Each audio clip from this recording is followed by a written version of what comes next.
આજની યુવા પેઢીમાં એકતા, રમતગમત અને ખેલદીદીની ભાવના અંકુરિત થાય તેવા પ્રયાસો સાથે ભરૂચના આદિવાસી સમાજ દ્વારા સુંદર આયોજન કરવામાં આવ્યું હતું.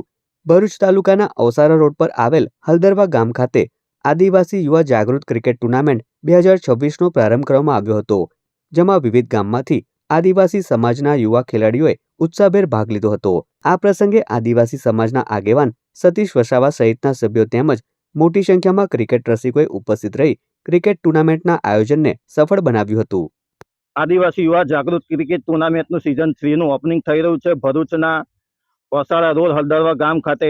આ ટુર્નામેન્ટમાં લગભગ ભરૂચ જિલ્લાની 32 ટીમે ભાગ લીધેલો છે અને આદિવાસી સમાજના યુવાઓ જાગૃતતા આવે અને એકતા બને અને ગુજરાતમાં ખેલકૂદમાં આગળ વધે એ માટેનું આ ટુર્નામેન્ટનું આયોજન કરવામાં આવે છે.